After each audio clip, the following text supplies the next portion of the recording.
This is a Film Stories original podcast. This episode is brought to you by LifeLock.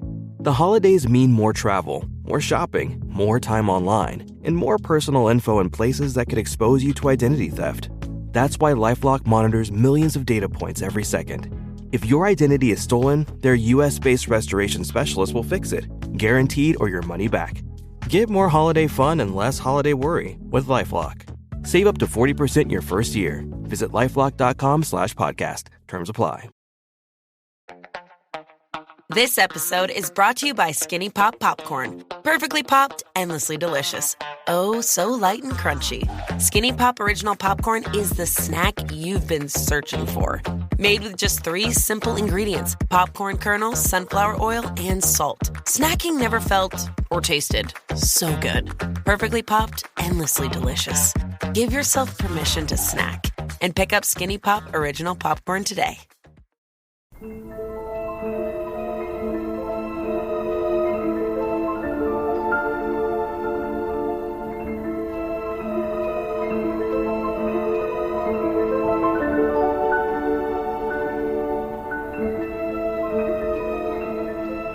Hello and welcome to the Malick Hour, a celebration of the life and work of American filmmaker Terrence Malick.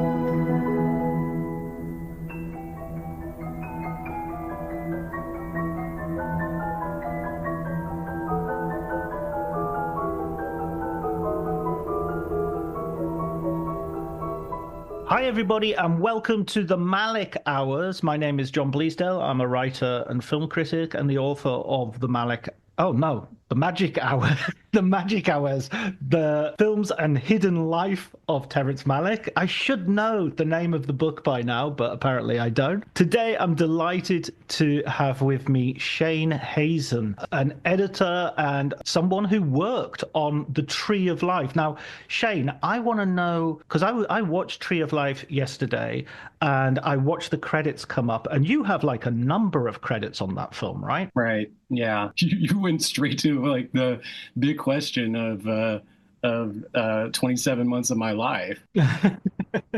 I also I have never seen the Criterion extended version until yesterday, and I watched it and got a bunch of big flashbacks. But I guess the quickest answer to that is, at one point the glib thing I always say about my experience on Tree of Life is I started out as an intern on their first week of post, and cut to 27 months later, I'm the finishing editor. It's the glib thing I say, but it's not true, because I also did like an internal count of how many editors I thought, knowing the footage and knowing the iterations of the cuts, actually contributed to Tree of Life, and there are 5 credited ones. I counted 16 that have made a contribution to Tree of Life. So there was just a lot of people working on it. So yeah, and credit was a weird thing. I hit that line in the extended I think it's in the only extended city section and not in the theatrical, where Sean Penn's on the phone and he starts talking about when you're young, it's about your career. Yes. That line hit when I watched it yesterday. Yeah. So it speaks to you specifically. You're seeing yourself in the Sean Penn character. Well, I haven't watched Tree of Life much in the last few years. I did. I think before I watched the theatrical earlier this year, and before that, I probably hadn't seen it in like 7 years. A few years ago, I was hanging out with newer Malick editors, and they put it on in the background to get me to do a commentary on it. And I was doing this is what happened behind this shot, and this is who. And sometimes one of the reasons I guess I stopped watching is you just start doing this jockeying, like who cut that, or when. And I used to, when it first came out, I would say like, you know what, I didn't have maybe one scene I did that I start from finish, but. And a scene is very tenuous when you're talking about Tree of Life. But I used to say maybe 2% of the movie I kind of originate something in, but it was like my fingerprints are on 98% of the movie, because no one had ownership of cuts. Like everyone, and the whole way the process of the movie came around was in long iteration. So it's jockeying for credit. Is every time I watch it and I start thinking about it, I also feel a little gross, just because the movie, I'm so happy that the movie turned out, and it turned out, and especially when I get away from it and I see how well it turned out, I'm just impressed, because for such a chaotic process, how well it came together, at least in my eyes. So, well, I feel blessed that I got to see it in a way that was, if you like, unmuddied by behind the scenes knowledge or even expectations. I remember when I went to see it the first time, there was no sense of I didn't know what was going to happen. I think I'd heard mutterings from Cannes, but it came out in Italy about the same week it came out in Cannes. Maybe it was like a couple of weeks afterwards or something. It was quite soon too. It was earlier than in England. It was earlier in the US. I remember that much. But I was utterly unprepared for what I saw. You know, we'd never seen Malick direct something that had a contemporary scene in it. It was the first time I'd seen that happen. And then the whole, you know, first section, the Q section, if you like, the creation of the universe, all of that sort of struck me as a huge surprise at the time. What was so you started as an intern. What was your sort of, how did you get that job? Well, if you want, I actually have a story before I got the job where I was working I was an intern for the Austin Film Society, and I'd also at the same time interned for Richard Linklater's production company. His assistant editor was Chris Roldan, who Terry then used and became a Terry staple for a long time. For the Film Society, I would project occasionally dailies. And one day I got a call saying, can you come in Sunday afternoon? And they were projecting Tree of Life dailies. So I got to see a big footage while they were still shooting. And I would meet a lot of people who would be a significant part of my life for the next 3 years. Like A.J. Edwards and Nick Gonda were back in the projection booth working with me. Chivo kept coming back into the booth. I was like formally introduced, but like I had to walk up front nervously and ask Sarah Green and Terry, like, are you ready to start dailies? And I was rushing back and forth. And at one point, Chivo came back and said, you have the film backwards. And it was because the film doesn't have a soundtrack, so I had flopped the image in there. And Chivo was back there a bunch, and I was rushing, and I remember I bent down to thread the sound, and then the projector was open. I jumped up real quick and hit my head and saw stars for a second. And then I just ignored it, continued threading, went on to the next one. And Chivo looked at me and goes, you're bleeding. And blood was trickling down my head. That was my first experience and I got to see the footage. And I just remember thinking how blessed I was to have seen that early. Like, because a lot of it was the Matagora stuff. There was a lot of second unit. I think some of the Jack Burr stuff in there. And I just and the thing is, like, when you first start working for automatic production,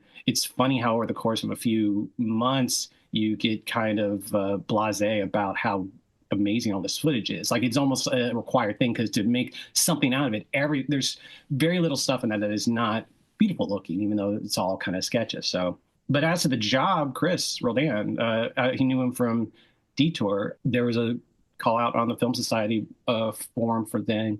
Chris hired me and started out intern at the time. They were very vague. Just they had so much footage and they just knew they needed a bunch of hands. And so the first thing I did, which I told you about, was we called it audio cleanup. And it was an idea of how to make dailies a little more palatable for Terry, but we barely really used it, but it was Terry's talking through most of the footage. And he's mostly, it's not so much direction. Sometimes it's camera directions, mostly it's lines. One of the funniest things while watching the movie yesterday or this year, I was amazed at how I can still hear what Terry's saying in there, and how so much of the acting works so well when we cut the line out, even though I know in my head that someone is looking like they're thinking, what they're processing is the line Terry's giving them. But the way it comes out on screen, it's just like, it's gorgeous performance. Or one of my favorite techniques that really killed me, which at the time I was like iffy on when we were editing it, was how many lines he would cut out of Brad whenever Brad's chastising Hunter, Jack. And so, like that one meal where he throws the napkin in his lap, he goes, one meal. There's lines all around that, but we just kept, I think the one meal line was isolated moved around. And so whenever he points, he's saying something, but it comes across as your dad is punishing you and expecting you to know something you don't. It's just such a great effect. And there's so much acting like that throughout the movie. It's so funny you mentioned that line, that one meal line, because I rewatching it yesterday, just thought, God, that's such a typical thing of someone to say, a father figure to say, of like, you're always, that says you're always failing. There's a standard that you should be, and you're always, you just for one meal, can't you behave? It has such a weight of expectation and guilt behind it. Yeah, absolutely. If there's one thing, I feel like, and I've told Terry this, like, I feel like I learned everything, the majority of what I know about editing from that place, even though I think it's weird because everyone thinks Terry has, because he has such a singular voice, he only knows one way to make a movie. But and everyone in the group, there was the most talented group of people I've ever worked with. And so, but one big thing was reducing lines, just like body language and getting people to act. Because I think it's one of the central powers of like the performances and in this in particular, but in all of his movies, where like you're reading body language, so you have to lean forward. And it's also one of the things that makes it hard to talk about him, just because everyone has their own subjective opinion on what the movie means. And as we started finishing the movie and started screening it, it became both the problem, but also the blessing, because the more you can feel people were getting it, even if they weren't saying it, you knew the movie was working better. So you mentioned earlier, and again on my rewatch, it's something I really, I'm watching these chronologically once more, and just finished the New World and now onto this, and you notice that the idea of a scene, a conventional scene, is disappearing completely. There are very, very few traditional scenes. Even when he loses his job, where you feel that two or three shots have been put together to almost be a scene. The shots are taken. One is taken from another room, one is from outside the house, and one is from inside the house.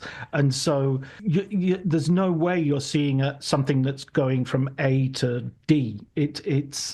It's just not working. Were there ever like scenes that you were cutting together and then you were reducing, or was it always going to be like that? Well, yeah, that's the first year. That was the process. Like Mark Ishikawa, who was one of for the last year and a half, the main editor who stayed consistently through. It was a push-pull when we were bringing the movie down. Mark used to call them landed scenes, and we always treated landed scenes as like. The big edict Terry had early on was the movie needs to flow like a river. And so when you're cutting these scenes down and you're realizing there's so much energy when you bring the fragment of a scene, and you can get across the majority of it with just a shot or two, and you connect it and you have this just fun energy, it can only go so far as long as you don't have a landed scene that like acclimates people to where they're at. So going back to my journey into the thing, when I started out, I was nights and weekends and intern, and so like at the end of every shift while editing, you take the trash out of the place and you get assignments. You weren't necessarily you were just supposed to play around, but the big thing, he wasn't religious about it, but Terry would have you triangulate scenes. So these scenes, they have Terry's throwing out dialogue. He wrote some dialogue, and they're based on a scene that was from the script, but they also had a free improvisatory, you can go wherever feel to it. And so when it's that free, you can write in editing. You can basically make the scene what you want, but it's got to be good. And so with the many versions, we triangulate. You make 3 cuts of something, and in theory, although it didn't reply to it, Terry would then take the 3 parts of it and put it together and see what it was. And so that's why there was whenever people talk about the length of the earlier versions of it, that's why it was long, because you very iteratively figured out what is the scene that's coming across more quickly, better, what is the scene that flows better, and what scene is falling by the wayside. And then it got to a point where scenes would get forgotten, but we knew there was good stuff in it. And mostly my last few months in there, I would take bits of old scenes and reappropriate them and that's how like a random shot would come in. That was a lot of what I was contributing. In terms of there's obviously sort of 3 large parts to the film, in the sense that you have the sort of the beginning and the genesis. I mean, I'm simplifying because I know there's probably much more like 5 or 6 parts to the film, but you have, say, the beginning and the genesis, and then you have the Waco scenes, and then you have the epilogue sort of to the beach, and I know Sean Penn is dropped in there. As you're editing them, are you starting sort of in the middle, or are you starting with the special effects shots, or how are you approaching that? Well, from the very beginning, I know this is going to be confusing. You mentioned in the book, Terry, talking about projects with letters. Like, it's funny because it's hard for me to wrap my head around calling it part 1, 2, and 3, even though I know every section we just had a go-to nickname for it. Like, nicknames stayed, and sometimes you won't know. But from the very beginning, there was like a diagram that showed 1, 2, 3 in there, and 1 and 2 had an ABC underneath it. So the first 2 parts were then divided into 3. So every section, if you talk to an editor, they talk about 1A, 1B, 1C, 1A being the grief section, 1B being Shaun the City, 1C being the creation section, and then 2A, BC. And it's funny because 2A and B basically blended together, where it was birth of souls and then early childhood. So it was like birth to age 9. And then 2C, it's funny when you diagram it that way and you just automatically assume equal parts, 2C is just the lion's share of the movie. And so first, Keith Frey's mainly was on 1C, which was a big chunk, the creation section. A.J. Edwards was doing he worked a lot with Terry on 1A, 1B, 2A, and 2B, and C, and part 3, which part 3 didn't have an ABC to it. It was called Eternity at the time. And then these were loose names because, I mean, Terry didn't want anyone to literalize what they were. So, like, for the first year, I was pretty much strictly on 2C sections, and that's where the lion's share of my work went. The structure of the movie mainly came around that too. So when Terry was working on this, you say there were 16 editors in total, or 16 people who had a hand in the editing in total.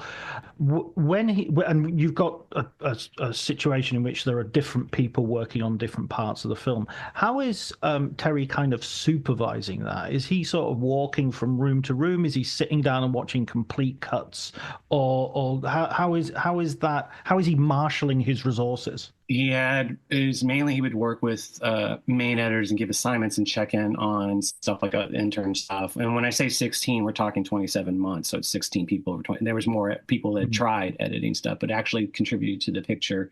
Avid has a Unity process where you can connect all the stuff. So Mark used to say, because being there all the 27 months, my other important resource was he was always said, I knew where the bodies were buried. Like I knew almost all the footage in the movie, and because I was so excited to be working there and I was working nights, so I'd stay up late watching all the footage, or it kind of became an issue for a little while, but I was watching other people's cuts. But eventually also in the office, everyone got used to being able, because they had to share cuts. So so much of the cuts are just so iterative. And so when I say I didn't have a single scene I start from finish, just 3 different people would have it along the time, and Terry would then he would work with someone on something. They'd get to a point, maybe they'd make an improvement, maybe there was some interesting thing, but never really getting to a final point. And so they'd move on to something else. And while they moved on to something else, Terry'd be like, "Hey, AJ did a really interesting cut of this. Why don't you take a look at it? Or just why don't you take a whack at it?" Because some editors, AJ in particular, had a thing where he didn't want to see old cuts of a lot of stuff if he had to start tabula rasa on a scene. But it's so hard. I find it hard to explain, despite the fact that I can't say this enough. True Life was my first movie as an editor. And like this process was magical. It worked amazingly. The office was so collaborative. And there wasn't really competition, especially just because we knew the main editors that were going to, who Terry used. So, like, it was just, I've wanted to do every movie this way since then, and no one can afford to do it, much less, even when you have 2 editors, they're just like, how do you do that? And it was the most foundational thing I know. When you say you've seen all the footage, I mean, stories have come out about Tree of Life. I remember Chivo around about the time of release saying, we could have made an entirely different movie with just Sean Penn as the main character. We shot so much stuff. Was that just a comment about the amount of footage, or was there actually so much of was there a narrative there that was sort of movie worthy? It's hard to say, just because if you wanted to take 2 years to work on the Sean Penn stuff, you could. And I think there's a argument that there's a lot of elements in Night of Cups and Song to Song as a more completed version of the city section of Tree of Life, just like Voyage of Time is kind of a completed version of the creation sequence.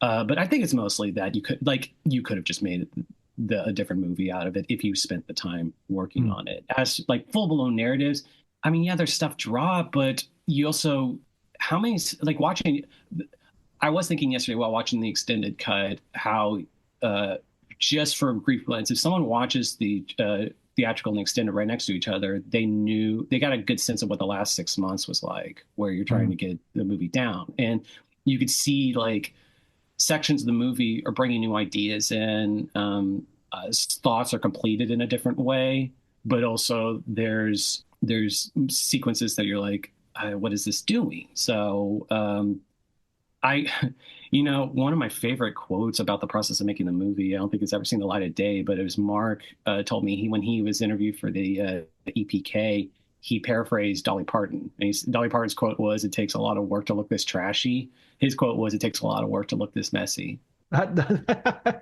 Well, Dolly Parton is always good for a little bit of wisdom when you're and inspiration. Absolutely, yeah. 9 to 5, but you'd be 9 to 5 as in 9 p.m. to 5 a.m. I imagine.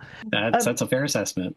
When you rewatched the extended version yesterday, what was your? I mean, you said you were thinking about Terry's voice and things, but how do you see the film now? Well, the funniest thing, I haven't seen the extended cut, but I've seen the official extended cut. But for years I've seen it, and just like again, I feel gross thinking like, oh, that's the scene I did, or the scene I worked on, or and it's not that way because it's like the scene I most worked on, but there were just more scenes I did in there. The craziest one, when my first interning, they signed Billy Weber and Chris Roldan signed me the first scene I worked on, and I didn't know it was my first professional thing, and I'd never worked with Avid before, so I didn't know how professional editing workflow worked. And normally when you edit, the first thing you do is you make selects, which you go through all the footage and you find the parts, you cut up bits of shots where you think this is going to be a dynamic thing, or this is a good performance moment, and you build your scene around the selects. I didn't know that. What I did was I took all the footage, laid it out on a timeline, started cutting out bits I didn't like. And I worked like 2 weeks on one scene, and Terry surprised me one day. He's like, well, let's take a look at it, and showed it to him. And you can imagine the nerves. And I had another editor friend who contributed to the movie, whose name is barely in the movie, TJ Bulgaire. And his whole time there, he said it was the best thing I ever did while I was working there. But we're talking, the scene was like, because of the way I did it, like 12 minutes long. And I don't remember how quickly it went by the wayside, but it didn't stay that long. But every once in a while, Terry'd be like, let's see if we can get it back in. And we cut it down, and it made the extended cut, even though I think I remember that version of that cut, and just like, it was just so cut down. As you can imagine, a 12-minute scene to 2 minutes, especially that's not much, but it gives you a sense also of why these scenes can be cut down, just because you can get it across quickly. So, I mean, when I was watching it last night, I was thinking of how, the phrase, to flow like a river. There is something about the film which is just constantly moving you. It's not still for a moment, and even in the way it's sort of operating like memory, you see bits which you think are connected, and they're not. They're separated by maybe weeks, maybe days. The scene that I always think of is when the children see a limping man, and then they see a drunken man, and they imitate him, and then they see a limping man who's obviously got a disability, and that they feel guilty that he might have seen them, but they're not the same kids, and they're not wearing the same clothes. Those are two moments that might have happened, weeks apart, and there's something very disorienting about that for an audience. Is that was that like a major concern? How did you keep the idea of like an audience that has never seen this film before sort of in mind for how it would be received? I remember that was a big conversation piece, just because in assembling 2C in particular, you would check out the color of shirts. Like, that was a thing. If you had the idea to put two scenes together, but then the process was the editors watched it just like not every week, but every few they'd hit a stopping point. We'd watch it. I want to say around fall 2009, I was starting to get on that watching process, so I got a little more. And we got the other skill set that I feel really strongly about all the Malick editors coming out is we got really good at talking about how a movie feels, like especially and like and it wasn't just about it working. It was like, what is it doing when you put it together? So we would typically write long, like 3 or 4 pages of notes. And then Terry would, each one of us, and then we'd all print out copies for everybody. And then we'd sit around going over the notes and like, did this feel right? And you'd celebrate the wins that you're like, this really worked, and stuff that you're like, well, I think this is a bridge too far, trying to combine this and this, or like this section to this section doesn't feel as right. And a lot of your work for the next few weeks would be based on someone else's notes, where he's like, and sometimes you'd say like, look, I had something I really thought I worked. I want to try it. And you try it. And then, sometimes Terry would be like, just do somebody else's note, or try this, see if you can make this work. Then gradually out in LA, we started showing it to more people. And that was a mind-opening process. And Terry and Mark were so good with that process, where you know the phrase, the note behind the note. Yeah. That's how it had to be, just because everyone had emotional, visceral reactions, but when they wanted to verbally tell us how they feel about it, it was actually probably less helpful. But being in the room, feeling something working, it's the best way to sense what an audience is feeling. So, I mean, many people will be surprised to hear that Terry is taking notes from people in Hollywood, for instance, outside of his. It's not that much. It's more friends and family. Okay. Yeah, and I think it's actually mostly friends and family. And Terry's not in the room during the screening, right? But I mean, because the big thing you mentioned in the book about how many times he watched Tree of Life, actually start to finish, like. I think that's the thing that impresses me most when I watched it yesterday, just because having been through such a long process with him, I was like, this is, to me, and maybe it's just because I've been on the lore of this, but it's coherent to me.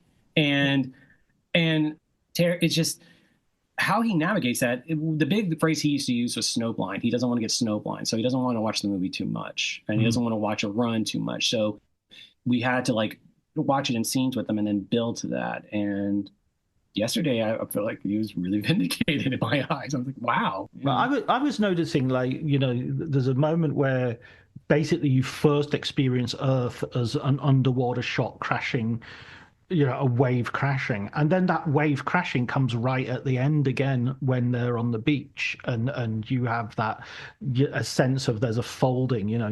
This is the beginning of Earth, this is the end of Earth. And I remember last night I was watching that and thinking, oh wow, exactly that point. This is so cohesive. This is so I can feel those tones and those echoes, spread out, not simply within the flow of the movie.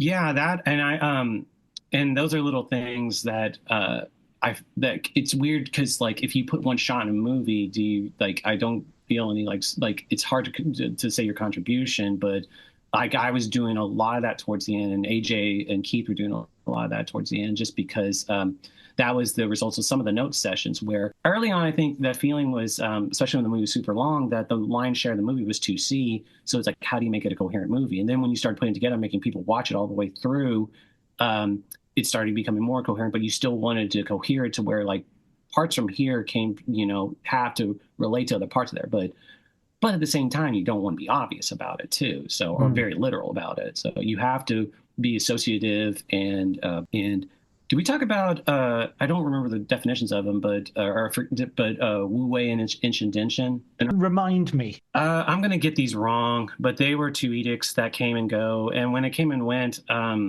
sometimes it would be like a Terry kidding on the square thing, like he'd say it with a smile on his face, but he was also serious about it. One of them was to walk in a river without leaving a footprint. And right. This sounds familiar. The other, I'm already blanking on it. The other one was they were just basically not to show effort, not to show intention. Because, I mean, that's the thing when dramatically when you're watching a scene that doesn't work, say, a scene that starts playing some schmaltzy music or something over that, your instinct goes to, I know what type of music I'm hearing right now. I immediately know what the filmmaker wants me to feel. I don't feel it yet. I feel annoyed and manipulated by that. And whereas if you gradually come to this conclusion, you make an audience member lean forward and come to your intention a little more, even if you're like not showing it and you're being subtle about it, you have a shared experience. Like it forces you to give more to a piece. It almost becomes more interactive than just passive. Yeah, and Terry wouldn't say this, but I always felt this. It comes out of the musicality too. It's the way movies and cinema are more like music than narrative sometimes. And the music is a huge part of this film. The use of the tracks Lacrimosa, which comes again. I always get surprised that it comes again on the piano later on in the Waco section of the movie. And there are just so many moments in the film which you suddenly are taken by some music and transported forward by the music. And I noticed, like at the very end of the film, the sort of the chorus is really leading the movie. It's no longer the music is in the background. The movie is kind of almost like leading the length of the shots and everything. It's entirely becoming based on the music. That was the in music was locked in pretty early. I think it was an emotional experience. AJ and Terry were that sequence puts part of the process sometimes is putting select reels to certain pieces of music, and they knew they had to win pretty early on. Terry also on subsequent movies, a lot of when he's trying to cut it down or trying to figure out the shape of it, he will talk about the musical structure of a movie. And so we do talk about motifs and how if this piece of music evoked this at this part of the movie, if we played at this part of the movie, how is that coloring this scene? And if you remembered that at an earlier part of the movie, is it going to bring back the emotional part from that earlier part of the movie? But can you do it differently? Like the Lacrimosa thing, just a humbling way, but Lacrimosa is over kind of the introduction of the formed universe with the Lacrimosa was Preisner wrote that supposedly for Kieslowski's funeral, and so it's a mournful piece played over the birth of the universe, which really gives you a sense of the birth-death cycle, and then playing it later, you're in a very humble place, like. Sometimes you put music onto a thing and luck into something. I know some of the stuff I was finding, I remember doing a lot of work on towards the end of 2C was we would take Alexander Desplat would give us stems. And so you get stems, meaning you have the parts of the music. So we just took his drums out and used his drums. Simple as that. But in effect. There's not much Alexander Desplat in the movie, is there? I mean, it's pretty... There was more than I remembered. Right. And Hanan has a lot in the movie too. Yeah, Hanan Townsend, who actually I think arranges the piano for the Lacrimosa piece as well. Yeah. Okay. Well, and the other funny thing I'd watch that I can't explain to people, and I almost don't want to, show any of the magic trick stuff behind, was just manufactured scenes, like the piano duet with Brad playing the piano and Laramie playing guitar. I remember that scene working, but there was some issue with it, and either me or TJ put another piece of music over it that didn't match, but it was much better. I think that's not Greensleeves, is it? And we and also for the motifing of it, like it worked better, and so you had to then cut around. Hanan had then come up with a guitar piece that matches what's on there. I think Hanan had to do that. And then you had to cut around the piano just because he's not playing that piece on there. So you just cut right at the moment where you see the piece playing the wrong key and stuff like that. That's amazing. That reminds me of, on the Thin Red Line, them putting, the Rosy Fingered Dawn is kind of digitally acquired because they couldn't get the Rosy Fingered Dawn, which seems crazy because it's a Terrence Malick movie. Surely he should have, miles of footage of Rosy Fingered Dawn. So it's a one thing that should be guaranteed. We had to come up with, because there was like, so many effects in this and, all this is trial by error, we had to come up with much cheaper ones. The other one I forgot was really funny was for the longest time, this movie was going to be done and in fact, it was negative cut. It wasn't going to be finished digitally. Do I need to explain that too? Okay, so when you shoot on film, for people who shot on film, you have to develop the film, and when you do it on a motion picture, what you do is you don't edit with the original negative you did. You make copies of it, and then when you finish, you have someone go back to the original negative and cut that, which is only one version of it, even though they can make interpositive stuff like that. So it's going to be negative cut, and so. Terry came to me like towards the end when we were finalizing a version of it that was going to be negative cut. And I like to, my big thing as an editor is like, I like to manufacture stuff that the footage was not meant to do. And so like, I'm constantly speeding up footage and reversing stuff. And so, and this is also to give you a sense of how you could rewrite a scene or change the thing of a scene. But after Terry told me that I was the only one that contributed money that needed to have speed up shots or flop shots and things in the movie.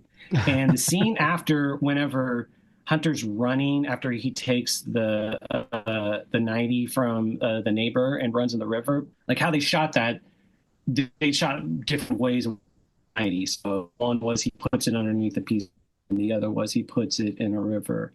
And this would be in a conjunction with me and Terry talking about a different way to play that scene, but I thought it was cool. Like, what he did was we edited so he puts it underneath the wood, but we don't have a shot of him lifting it out of the wood. So you take another take of him lifting out of the wood and you reverse that, and then you cut to him putting it in the river. So you get both of them into the scene. Oh, that's so funny. I love that trickery. That's amazing. That's really good.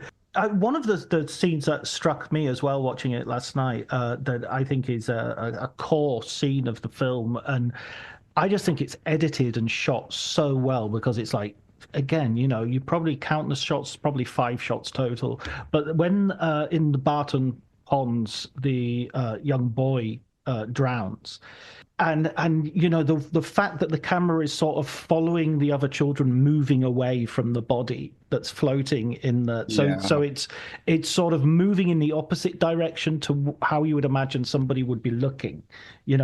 Surely you would be darting towards the body rather than away from, and yet the camera sort of drifts away, and then you see an underwater shot.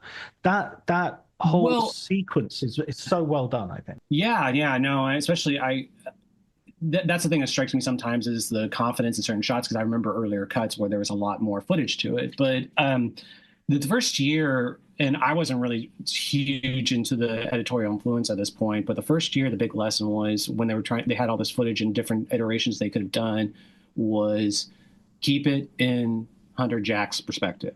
Every scene has to be from him. And those note sessions, when we'd watch the movie later, obviously there's scenes that aren't in his perspective. Sometimes you work to find ways to get it back in his perspective. We also use the phrase a lot of a baton handoff, where you could go off a tangent where it was a Jessica scene for a while, but then if you cut to a shot of Hunter watching it, then suddenly it became him watching his mother do something.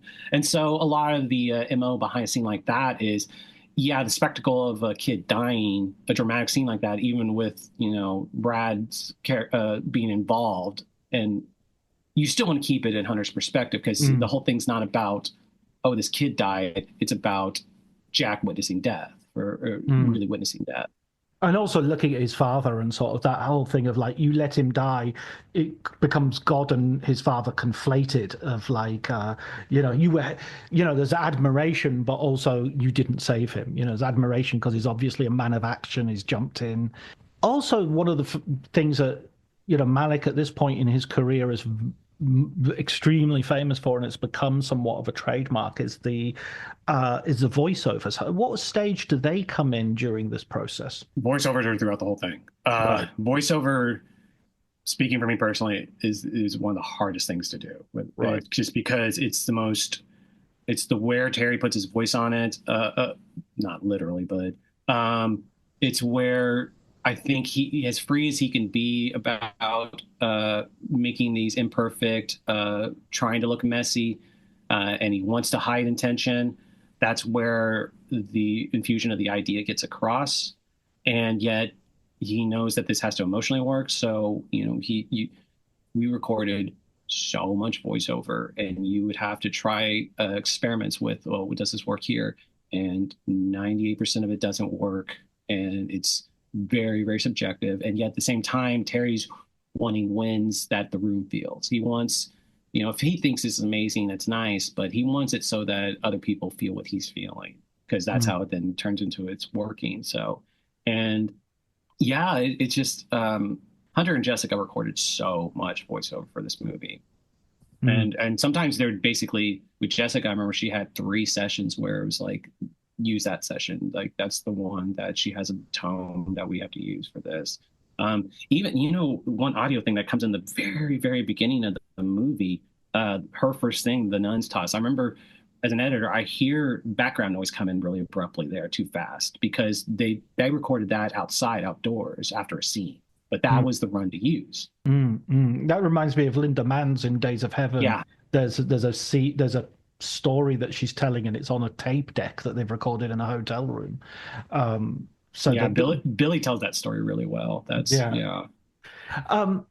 mean, did you have so Billy Weber's been editing Terry since Badlands. I mean, is he sort of giving you guys instructions, or this is the way we've developed it? Do you get a sense of sort of the history of how that relationship has progressed? Well, you had in the book the iteration of editors. So Billy was there the first 3 months. Daniel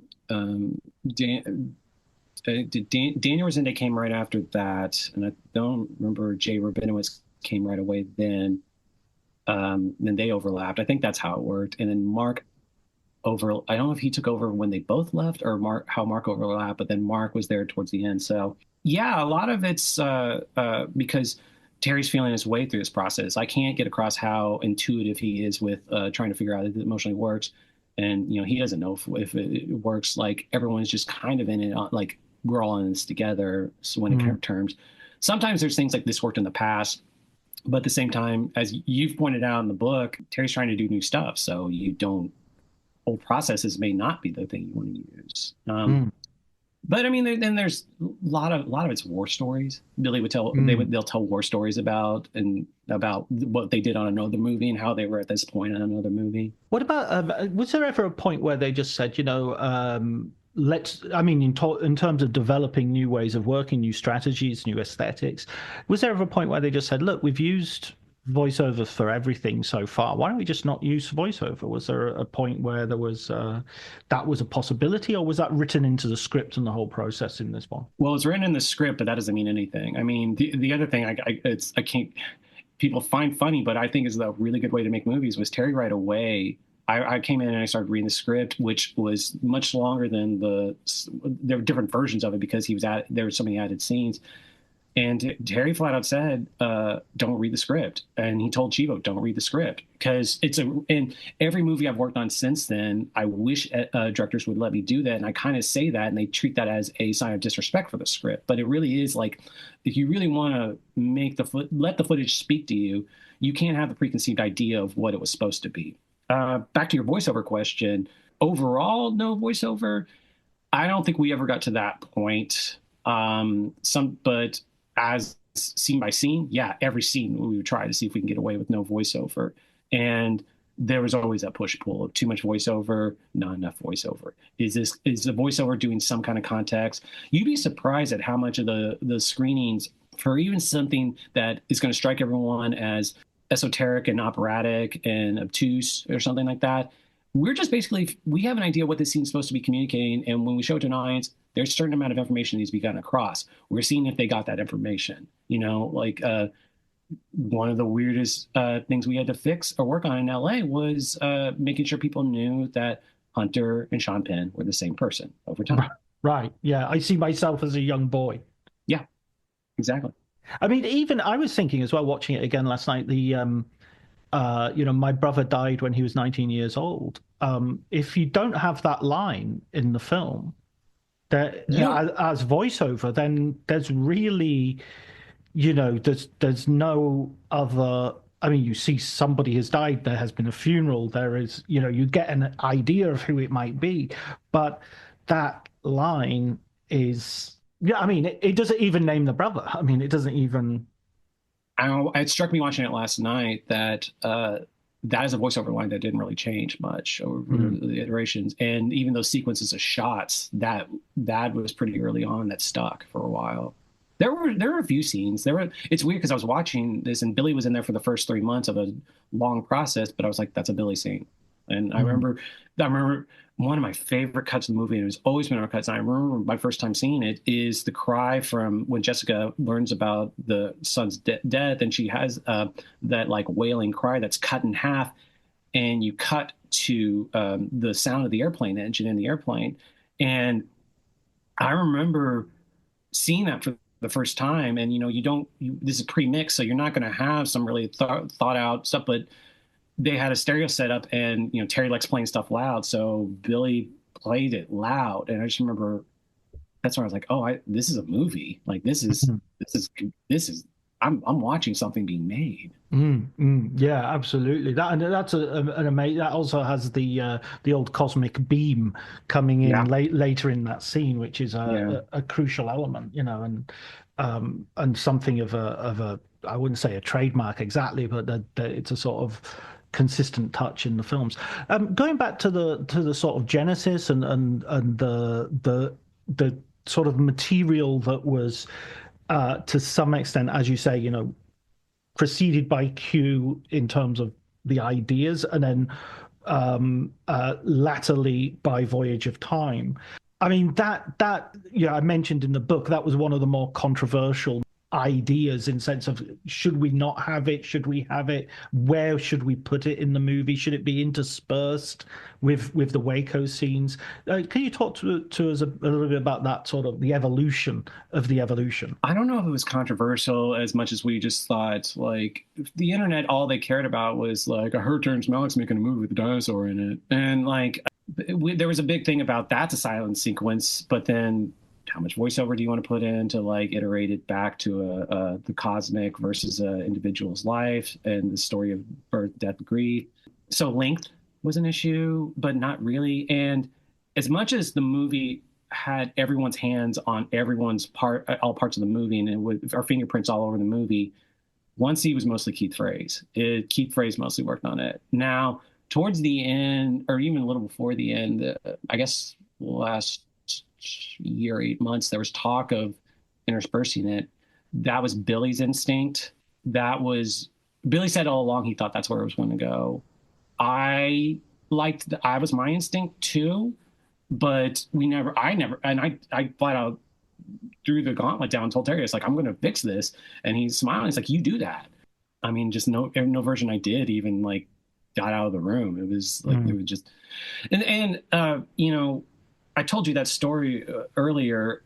We were doing a screening with, and it was kind of a cool director was seeing the movie, and they were giving notes.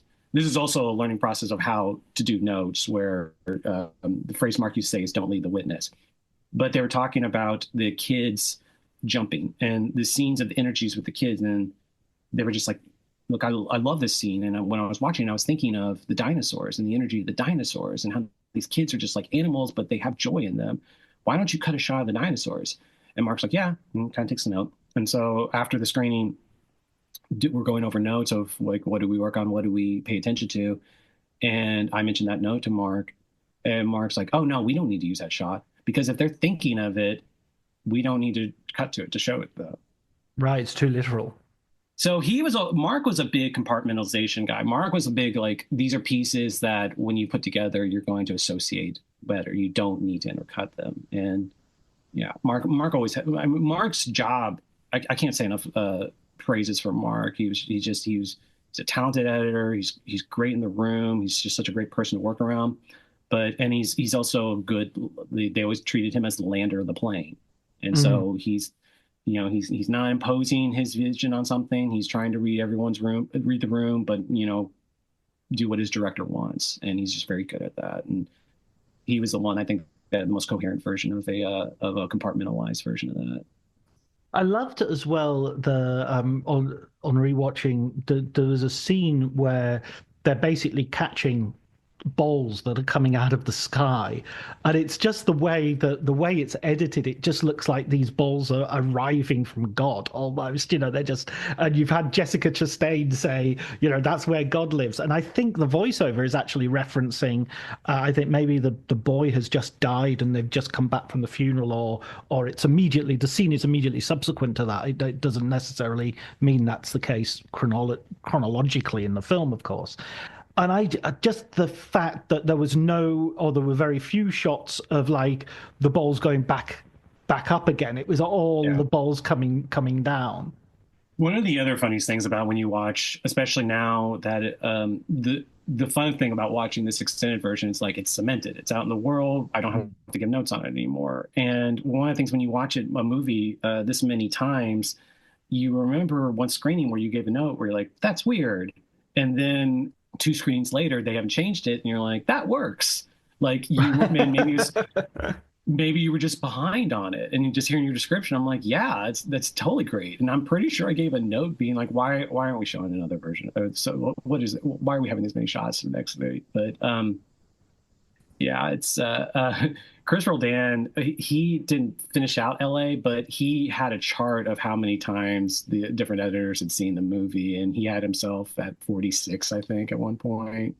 Oh, and then after he left, I think AJ or Keith had to have overtaken him. So when you'd locked the movie and you got to, did you guys all have like a wrap screening of the whole thing once it was locked and fixed and nothing was going to change, or did you all sort of go your separate ways, like veterans of a war? Little go separate ways. It's funny because one editor she's not even in the credits, but was one of the main finishing editors, was Claire Simpson, who's now Ridley Scott's editor. And Mark was not day to day, but he felt ownership, so he was coming back. And so I remember last night they let me go to watch a movie at the Hollywood Cemetery, but I was texting them off and on like, how's it going? But it was to finish the mix. And yeah, that was the last mix night, at least in the final version. And yeah, pretty much. Although I drove back to Austin, and AJ and Keith by that point had moved to Austin, and they were kind of gradually moving on to, Keith was still doing Voyage of Time stuff, and they were maybe moving on to the next movie, but there's always the possibility that they may have to do some little tinkering because after they sold to Fox, there wasn't any picture changes, but there was little mix changes here, or as they negative cut, but then they changed their mind and eventually did a digital intermediate. Chivo did one, and so little changes came from that, but nothing significant. I remember the first time I saw the first reel because Fox made the suggestion of like, and it's a simple suggestion of like, look, you don't have to be clear on what people are hearing throughout the entire movie, but it's better at the beginning of the movie if people at least get a sense. So they wanted just to boost the first reel a little. And so we went to the Animal Draft House South to watch the first reel. And it was the first time I saw the color timing of it. And then it was just how revelatory it was. But premiere, no, we saw the full length final version a little bit before the American release at the Paramount in Austin. And what were the feelings of the group? It was after the Palme win, so I mean it's tricky because the whole thing, like, I kept using the phrase, it's a marathon, not a sprint, and I'm saying this on my first movie. Yeah. So I'm asking everyone else. Yeah, I think there's periods I didn't know what we had. There were periods I was really proud of it, but there was periods where I'd watch the movie into the ground. So, and I mean, this film took years to edit, and it's typical of Malick's films to to take a long time in post-production. Days of Heaven also took a long time in post. Now he's got Way of the Wind, that's finished shooting, I think, in 2019.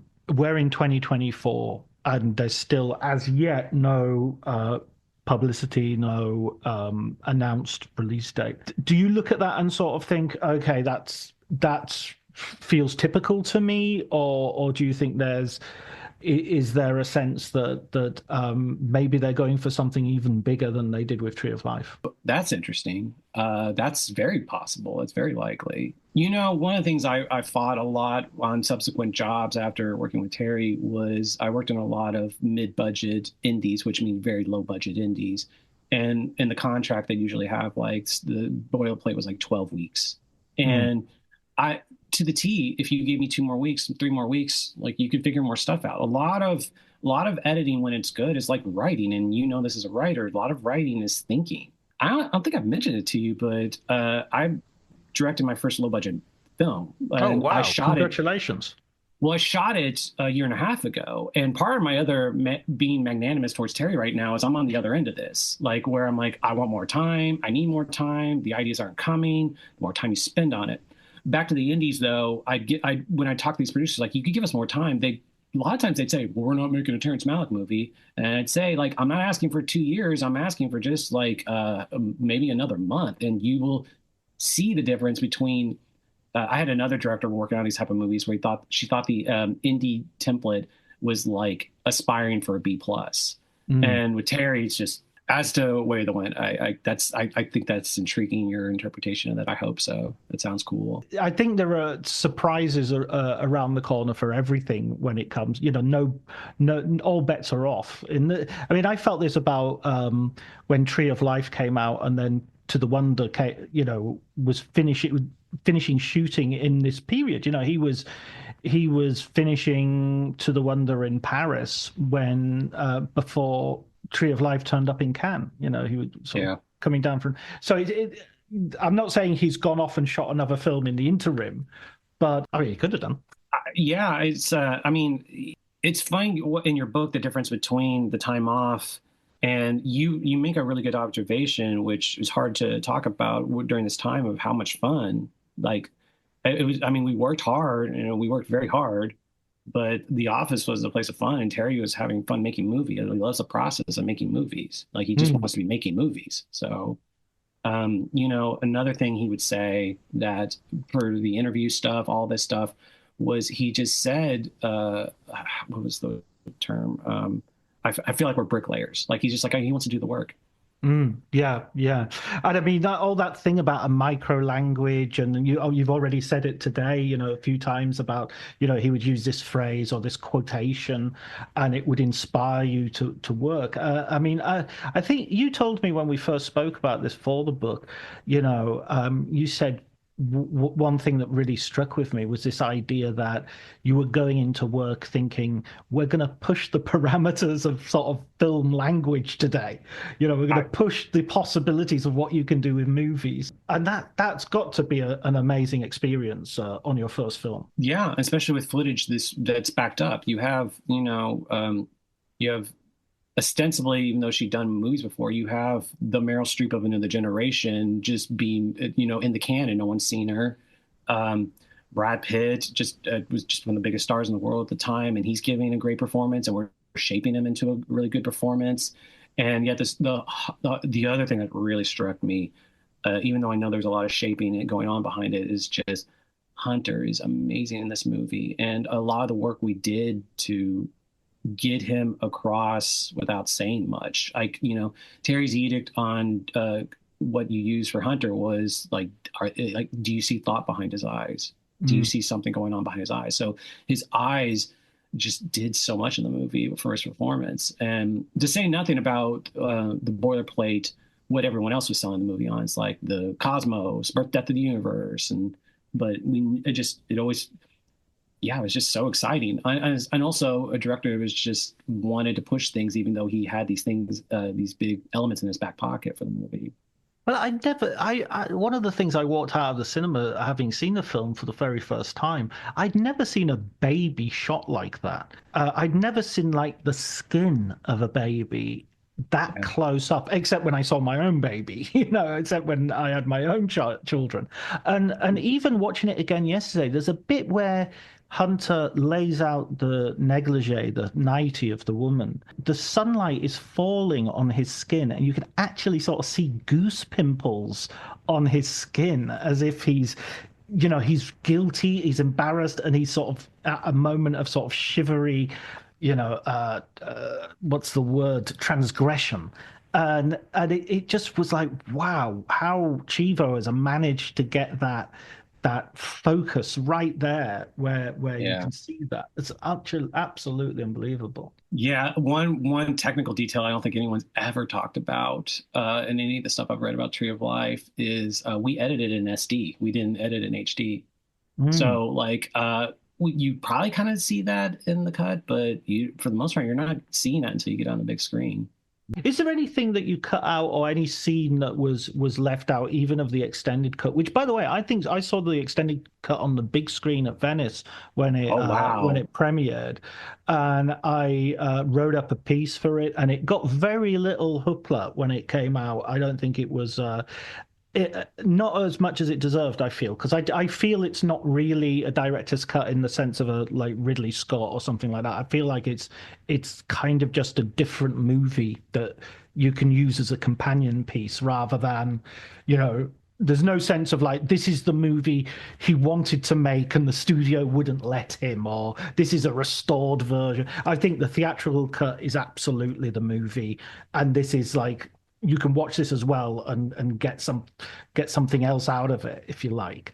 But I thought the original question, was there anything that you sort of thought, I wish we'd somehow found a way of getting that in the film? I mean, there's a lot of scenes I missed. There's so many fun experiments we did, but no, I think like the fight that I do feel weird about and regret about is like, it felt when we were cutting the movie down, sometimes it felt reductive. Like because I always differentiated between, look, this is a movie, and I feel this way on all movies, especially long movies. Like you need to make it so someone who's disinterested has to be compelled to like it.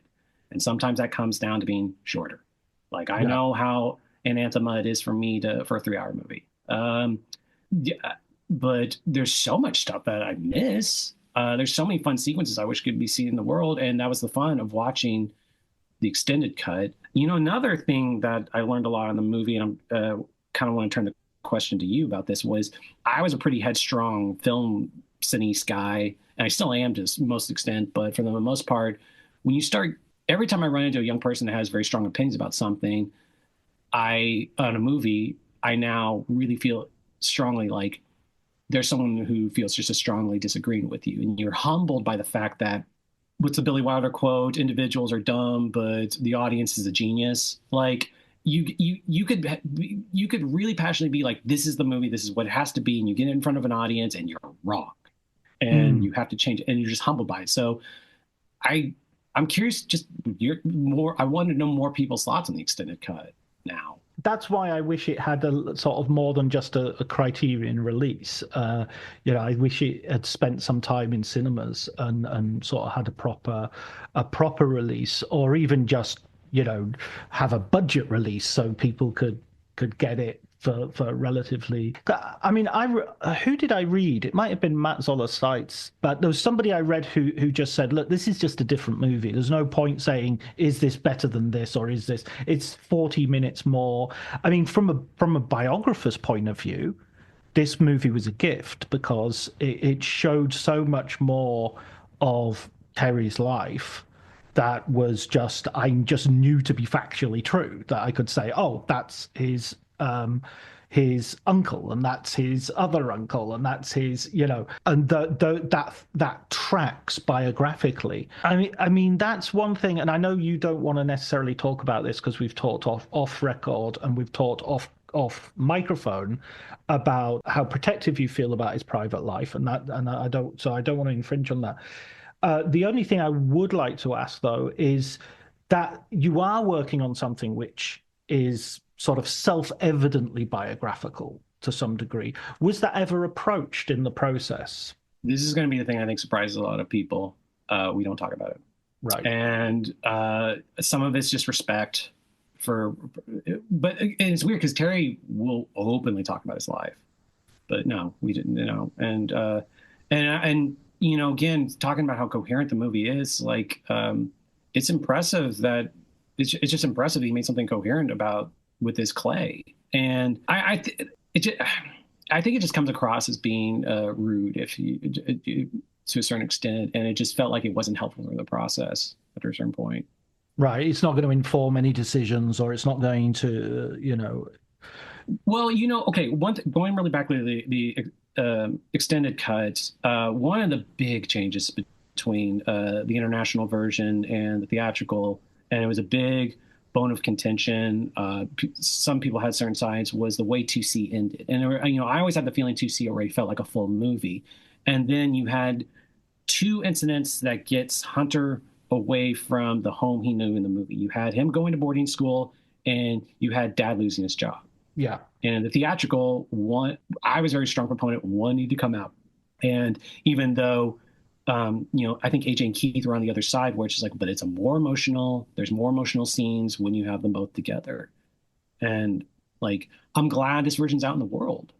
Yeah. But I mean, I get the sense, I mostly from your book that's pretty closely what happened in real life. So yeah, absolutely. I mean, it's funny in the film, because in the film it sort of becomes, it's almost becomes a portrait of the house, so that when they're leaving the house and the house is empty and they're driving away and looking back, there's a sense of like, once the house is gone, it doesn't really matter where they're going. That's it. They're done. So to see the boy in the school, that makes a film much more Jack's story, than that sequence becomes less about the house than it does about Jack.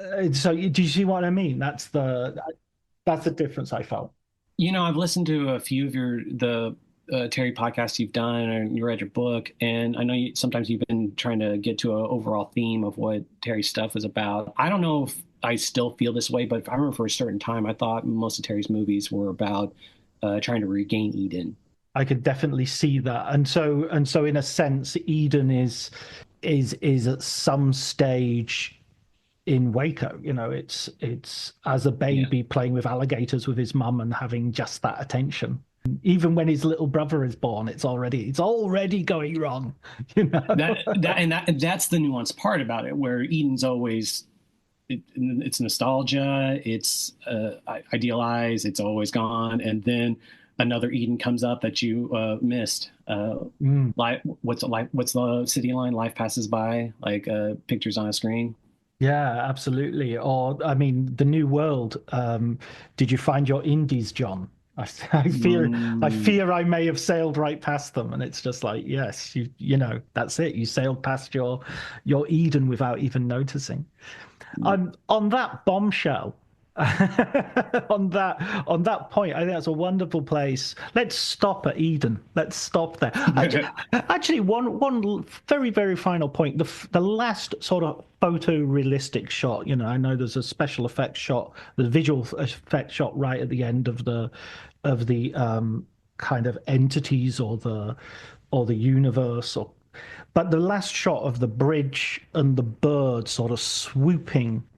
I'm kind of curious to know, with all that footage, how that shot was sort of landed on, and at what stage that was landed on. If I'm being honest, I had that thought last night. Where do we come to? I generally think it was kind of a feeling like a Bridge to the Future type thing, because that was not the last shot for a long time. But I mean, the Lumia was always the last shot, and then the sunflowers were usually the penultimate, if not one of the third or second to last shots. That is second unit. Ellen Kuras shot that, if I remember correctly. I mean, this also goes to that thing of like, sometimes we don't have verbal or literal explanations for, just Terry feels something and everyone else in the room feels it too. And And a lot of the trick when you have a 2-year process of watching something, and it can also be part of the frustration, is you watch something, you come up with an idea, you get a win in the room, you get one win the next day, you watch it, you don't feel the same way again, and it doesn't stay in the cut. And even if intellectually you're like, this should work, and you could work it into the bone, and maybe you do get it to work. And there are definitely scenes that persistence does help, but you know, insistence is not good. So Brilliant, Shane. Shane, thank you so much first for your help with the book. I really appreciate it. The book would not, hopefully, as rich as it is without your help and your collaboration. And thank you for coming on the show. Thanks, John. It's good to talk.